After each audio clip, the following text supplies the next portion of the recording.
আমি তো দেখেছি সোশ্যাল মিডিয়াতে, যেমন এটাকে কেন্দ্র করে কয়েকজন মন্ত্রী, বিধানসভার চিফ হুইপ কুরুচিকর পোস্টার ছেপেছে, আর ওরা বলছে আমি এই শব্দ প্রয়োগ করে ভুল করেছি। তাহলে তোমরা এই শব্দ প্রয়োগ করে তোমরা ঠিক করেছ? এটাকে বলছে দ্বিচারিতা। আর মাননীয় মুখ্যমন্ত্রী একদিক থেকে হলো এই সমাজ বিরোধীদের এই সমস্ত ঘটনায় আর এই জাতীয় পুলিশ অফিসার যারা শৃঙ্খলা মানে না, দায়িত্ব পালন করে না, এদের সুরক্ষা দিয়ে যাচ্ছে। তার মানেটা কি? তিনি এই সমস্ত যারা অনিয়ম করছে, অপরাধ করছে, যাদের বৃহত্তর অংশের সমর্থন নেই, তিনি এখন তাদেরকে নিয়ে আগামী কটা দিন কিভাবে ত্রিপুরাজ্যে তার টেনিউর পার করতে পারেন, আর এর দিয়ে যে কাজ করে যাচ্ছেন, অর্থাৎ এইসব নানা ধরনের অনৈতিকতা যেটা পত্র পত্রিকাতে প্রতিদিন উঠছে, মানুষ দেখছে, মানুষ দেখবে এবং তার বিচার হবে, কেউ রেহাই পাবে না। এদের বিচারিতা কোথায় নেই? অন্যান্য ঘটনায় তো এরকম কোনো পরিস্থিতি তৈরি হয়নি, তারপরও মার ডালুঙ্গি একেবারে সামনাসামনি আঙ্গুল উঁচিয়ে ওসিকে দমক দিচ্ছেন,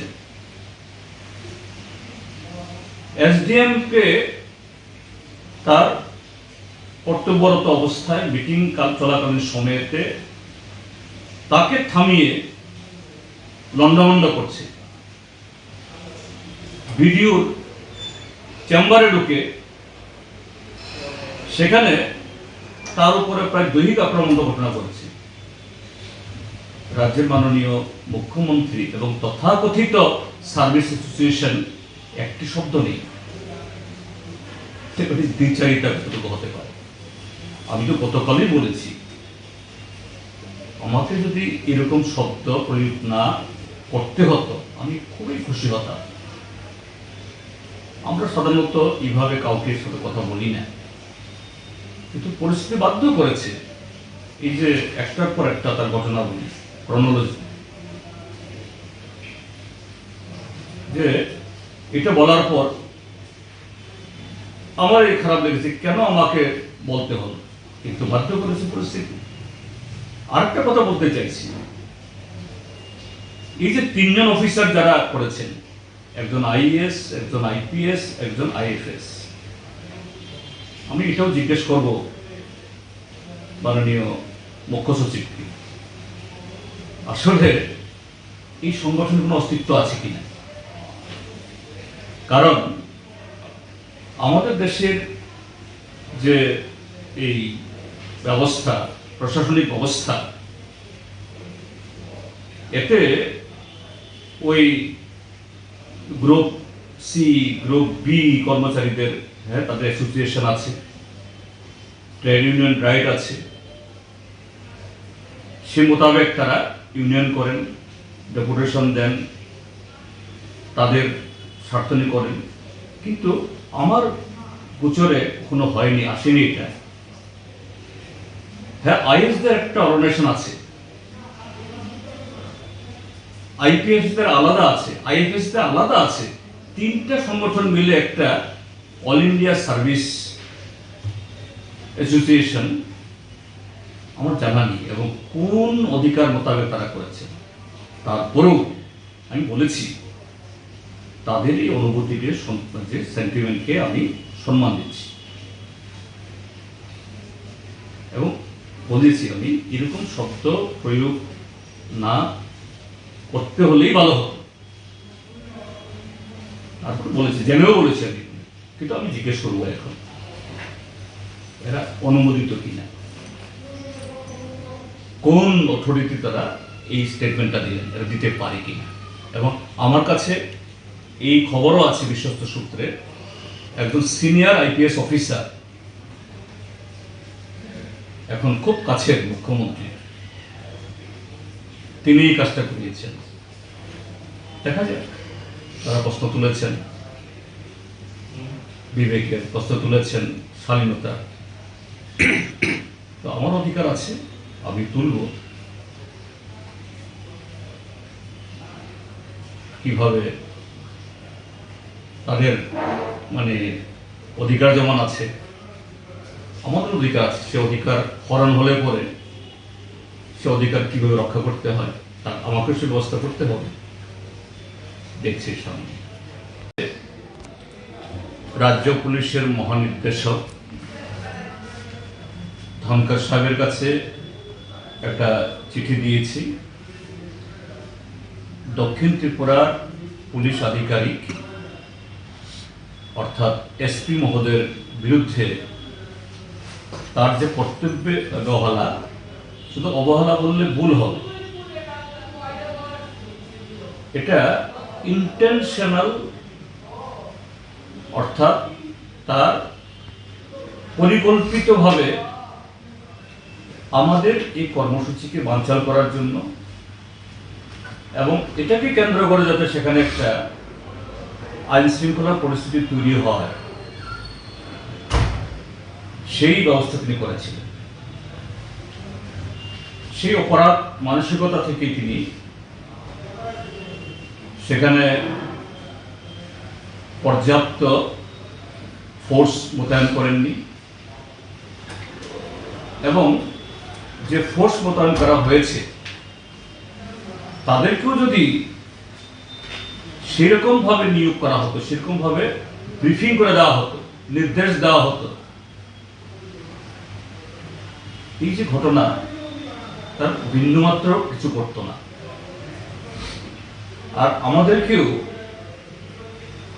অহেতুক এই অধস্তন পুলিশ অফিসারদের সাথে এডিশনাল এসপি বা এসডিপিও এর সাথে আমাদের তর্ক বিতর্ক করতে হতো না। পুলিশের সাথে আমাদের কোনো বিরোধ নেই, কোনো লড়াই নেই, কোনো যুদ্ধ নেই, অতীতেও ছিল না, এখনো নেই, সামনেও এরকম ত্রিপুরা পুলিশের প্রতি আমাদের সম্পূর্ণ শ্রদ্ধা আস্থা আছে। এবং আমি এই যে কর্মসূচি তার প্রেক্ষিক অতীতে কিভাবে গেল বছরও তারা গণ্ডগোল করেছে, যেদিন মানে আক্রমণ হয়েছে সেদিন থেকে কিভাবে লাগাতার এই সন্ত্রাসের বাতাবরণ তৈরি করা শুরু করেছে 12 তারিখ থেকে, এবং এগুলো পূর্বানুমান করে আমাদের একজন বিধায়ক সহ পার্টি নেতৃত্ব এসপি সাহেব, টিএম সাহেবের কাছে গেছেন এবং তার উপরন্তু আমি নিজের ডিজি সাহেবের সাথে কথা বলেছি। ডিজি সাহেবের কোনো এই ক্ষেত্রে দুর্বলতা নেই, তিনি গুরুত্ব দিয়ে এসপিকে বলেছেন, কিন্তু তারপরও তার যে এই অকর্মণ্যতা, কর্তব্য অবহেলা এবং উদ্দেশ্যপ্রণীতভাবে এটা শাস্তিযোগ্য অপরাধ, তার বিরুদ্ধে যেন সেভাবে ব্যবস্থা গ্রহণ করা হয়। তা না হলে এটা গোটা পুলিশ বাহিনীকে আগামী দিন এই জাতীয় কিছু এলিমেন্ট এটাকে তাদের মনোবলকে ভাঙবে, তার শৃঙ্খলাকে ধ্বংস করবে। আর তিনি কত বড় তার অডাসিটি, ব্যক্তি জিতেন্দ্র চৌধুরী বাদ দিন, কে ফোন করছে? একজন লিডার অফ অপোজিশন, বিধানসভার বিরোধী দলনেতা, তিনি গোটা বিধানসভাকে অপমান করলেন। ডিজি মহোদয়, যিনি ত্রিপুরাতে head of the police force, তিনি দুবার আমার কল ধরেছে সঙ্গে সঙ্গে। আর তিনি একজন এসপি হয়ে, ডিজি সাহেবের প্রায় 15-16 বছরের জুনিয়র হয়ে তিনি কত বড় আমলা, তার সময় নেই। এবং তিনি জানেন যে সেদিন এখানে এরকম ঘটনা হবে, তারপর ফোন তুলবেন না। এটা ডেরিলিকশন অর্থাৎ কর্তব্য অবহেলা এবং ইন্টেনশনাল নেগলিজেন্স। এটা সিমিলার টু এ কনস্পিরেসি, যে রাজ্যকে বদনাম করা, আইন শৃঙ্খলা পরিস্থিতি তৈরি করা। এটা এক ধরনের ক্রিমিনাল অফেন্স, তার বিরুদ্ধে যাতে এই ব্যবস্থা গ্রহণ করা হয়। আমি চিঠি দিয়েছি, দেখা যাক, কপি দিয়েছি আমি মুখ্য সচিব মহোদয়কেও। তাদের এই পদক্ষেপ না হলে আরও পদক্ষেপ আছে, আমি এখনই বলছি না, সেটাও আমি করব। আমি তাকে দেখে ছাড়ব। আমার দেশের স্বাদ গন্ধ আমার সবচেয়ে প্রিয়। আমার জয় যেমন দেশের জয়, দেশের আনন্দ মানে আমার আনন্দ। লংতরাইয়ের গুঁড়ো মশলা হোক বা সর্ষের তেল, আমার দেশের প্রোডাক্ট। আর সেই লংতরাই দিয়ে রান্না যখন খাই, তখন পাই দেশের স্বাদের আনন্দ। সবার সাথে সেই স্বাদের আনন্দ ভাগ করে নেবার মজাই আলাদা। দেশের স্বাদের আনন্দ লংতরাই। লংতরাই, রান্নায় তোমাকে চাই।